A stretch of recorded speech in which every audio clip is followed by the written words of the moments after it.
विधानसभा 2024 साठी राज्यामध्ये नुकतेच मतदान झाले आणि त्याची मतमोजणी होऊन महायुतीची एकहाती सत्ता महाराष्ट्रामध्ये आली। या ठिकाणी अनेक ठिकाणचे निकाल आले, ते निकाल धक्कादायक असल्याची ही चर्चा सोशल मीडियाच्या माध्यमातून सुरू आहे। सोलापूर जिल्ह्यातील माळशिरस मतदारसंघातील मार्कडवाडी येथील ग्रामस्थांनी झालेल्या मतदानामध्ये जे मतदान झालं त्यामध्ये आम्हाला शंका असल्याची मागणी करत पुन्हा मतदान करण्याची मागणी प्रशासनाकडे केली होती।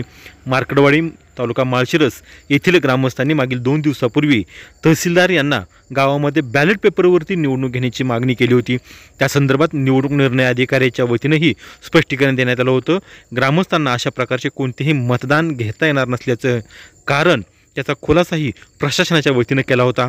मात्र यावरती ग्रामस्थांचे समाधान झाले नसल्याने ग्रामस्थ उद्या 3 डिसेंबर रोजी गावामध्ये बॅलेट पेपरवरती निवडणूक घेणार असल्याचे सांगण्यात येते। मतदानावरती ग्रामस्थ ठाम असल्याचे हे बोलले जात आहे।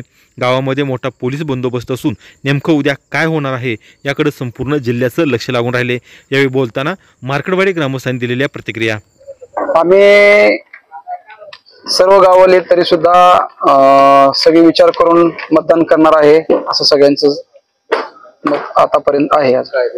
पुढे राहून आम्ही प्रशासनाला कोणताही त्रास होणार नाही याची काळजी घेऊन आम्ही आमची प्रक्रिया पुढे चालू ठेवणार आहे।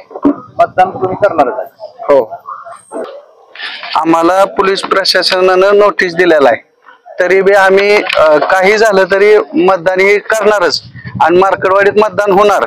जे काय खरं आहे खोटं आहे ते गाव बघायला तयार आहे आणि गावाचं सगळ्या म्हणणं आहे की मतदान करायचं। काय पोलिसांनी किंवा प्रशासनाने आम्हाला सहकार्य करावं, आम्ही दुसरं काय म्हणजे दुसरं काय होणार नाही। सगळ्या गावाचं म्हणणं आहे की जे काय झालंय ते गावाला मान्य नाही, त्यामुळे सगळ्या गावाची इच्छा आहे की मतदान ही घ्यायचंच आणि मतदान होणार। आता आमच्या मार्कडवाडी गावानं ठरवलंय किंवा आपलं मतदान चेकच करायचंय, मग सरकार कशाला घाबरते? एवढं दडपण आमच्या वाहनाची काय कारण आहे? बरं आम्ही काय अनुचित प्रकार घडून देणार नाही, सहकार्यच करणार प्रशासनाला।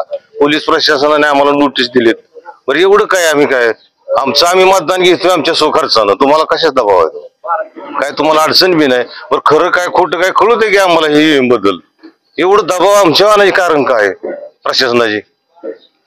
आणि आम्ही घेतोय ना मतदान, आम्ही काय असं काय त्यांच्यावर हस्ती करणार नाही, कायदा सुव्यवस्था ढासळं असं काम करणार नाही। आम्ही पोलीस DYSP प्रांतनी आमच्या प्रेशर आणलाय, म्हणजे आमच्या हे जे ग्रामपंचायतीचा हक्क आहे ती हिरावून घ्यायचा प्रयत्न चालू आहे प्रशासनाकडं, प्रांत ऑफिसकडं, कलेक्टर ऑफिसकडं।